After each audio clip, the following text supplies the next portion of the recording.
प्रभात। ब्रह्म का नाद रूप, यह हमारी आज की आध्यात्मिक चर्चा का विषय। ब्रह्म का नाद रूप।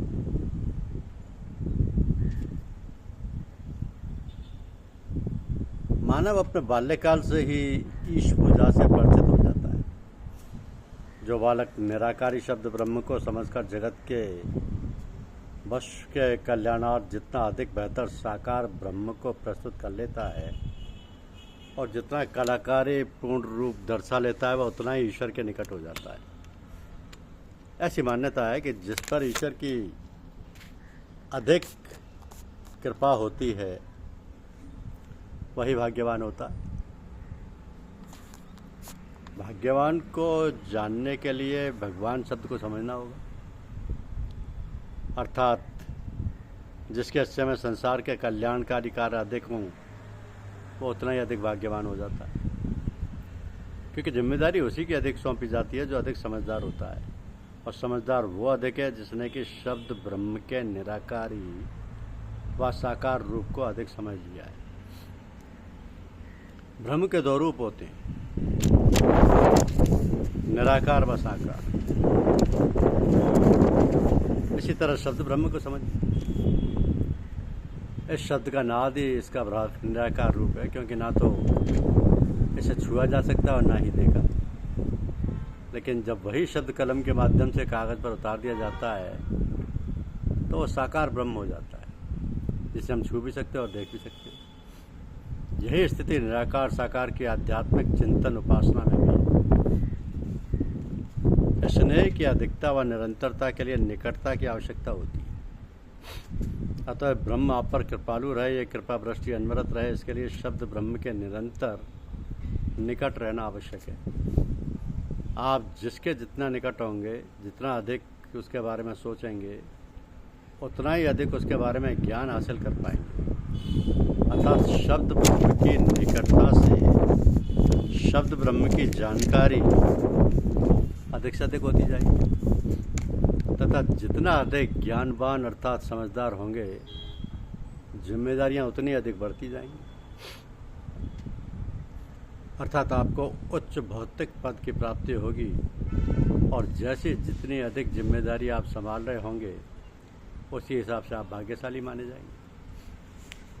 उदाहरण के लिए परिवार में कई सदस्य होते हैं, लेकिन जो अधिक समझदार होता है उसकी जिम्मेदारियां अपने आप अधिक बढ़ती जाती हैं।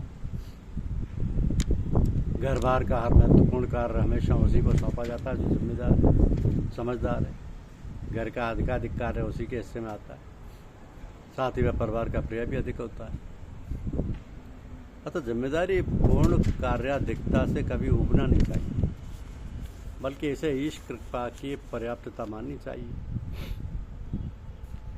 क्योंकि नारायण बनने की क्रिया नर से ही प्रारंभ होती है और पुरुषोत्तम बनने की पुरुष से। एक व्यक्ति जैसे जैसे लोगों का हितकारी बनता जाता है, वो एक तरफ अधिकाधिक जिम्मेदारियों से घिरता जाता है, जो दूसरी तरफ अधिकाधिक लोगों द्वारा मान नमस्कार आदि से पूजा जाता है, जो कि नारायण बनने की क्रमिक सीढ़ी है।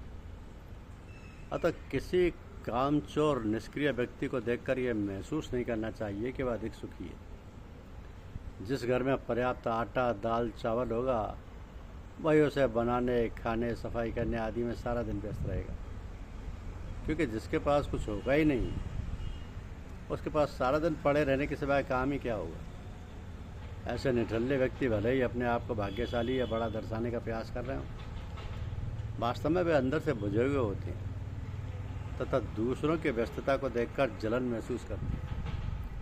मेरी दृष्टि में जो जितना अधिक अपने कार्य के प्रति निष्ठावान व व्यस्त है, वो उतना ही अधिक सुखी व भाग्यवान है। जरा सोचिए, वो व्यक्ति क्या प्रत्यक्ष नारायण या भगवान जैसा नहीं, जो किसी ऐसी कार्यशाला व उद्योग का मालिक है जिसके द्वारा वह अपनी व्यस्तता के सारे अनेकों को रोजी रोटी दिए हुए। तो जिस तरह अध्ययन की वह विधि अधिक प्रभावी मानी जाती है, जिसमें सुनने के साथ देखने का भी उपाय सम्मिलित हो, उसी तरह निराकार की तुलना में साकार ब्रह्म की उपासना अधिक सहज मानी जाती है। जब व्यक्ति साकार ब्रह्म के प्रति एकाग्र होने लगता है, समर्पित होने लगता है, तो स्वतः ही उसके नेत्र बंद होने लगते हैं और वह उसी ब्रह्म के दर्शन अपने हृदय में करने का उपक्रम करने लगता है, अर्थात निराकार ब्रह्म की उपासना में लीन होने लगता है। इसी तरह बालक पहले शब्द ब्रह्म के साकार रूप की तरफ आकर्षित होता है। तभी तो बच्चों की पुस्तकें अधिक रंग बिरंगी होती हैं, अर्थात आ वर्ण समझाने के लिए मोह का नार बना दिया जाता है, जिससे बालक का ध्यान पूरी तौर पर आप पर ही केंद्रित रहे। इसलिए हमारे मंदिरों की मूर्तियों को भी अधिक से अधिक कलात्मक बनाने का प्रयास किया जाता है कि दर्शक कुछ पल को दुनिया भूलकर उस ब्रह्म में अपने को विलय कर सके, कलात्मकता से आकर्षित हो। जैसे जैसे बालक उन साकार शब्दों के प्रति पूर्ण समर्पित होता जाता है, वैसे ही वैसे उसका ध्यान खुली किताब के होते हुए भी अंदर की ओर चला जाता है। फिर प्रारंभ हो जाता है उसका उसी शब्द ब्रह्म के प्रति मनन चिंतन, जो निराकार शब्द ब्रह्म की उपासना में लीन होना ही है।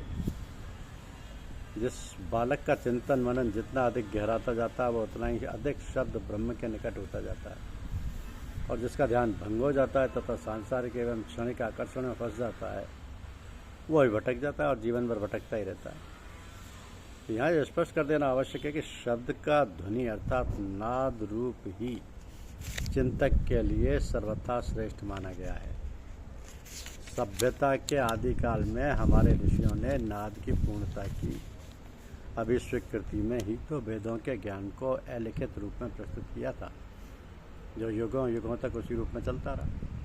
नाद हमारी धड़कन, हमारी अंतःचेतना एवं अनंत बाह्य आकाश में एक साथ चलने वाली अति व्यापक प्रक्रिया है, और जब हम चिंतन के धरातल पर अधिकाधिक तात्विक होते चलते हैं, तभी हम ब्रह्म से एकाकार की ओर प्रवृत्त होते हैं। तो ब्रह्म का नाद रूप कितना महत्वपूर्ण है, इस बात से भी स्पष्ट है कि हमारे शास्त्रों में सोच एवं बोल के धरातल पर भी पर पीड़ाकारी शब्दों तक के प्रयोग की वर्जना है। तो आइए हम प्रथमतः अपने सांसारिक दायित्वों के निर्वाह हेतु ज्ञान की साकार सीढ़ियों से परिचित हों एवं तदनंतर अपनी धड़कन को अनेकानेक जीवों में अनुभव करते हुए चिंतन की ऊंचाइयां चढ़ें, शब्द ब्रह्म को सच्चे अर्थों में जिएं और पूजें। धन्यवाद। वीडियो पसंद आए तो चैनल को अवश्य सब्सक्राइब करें। शुक्रिया।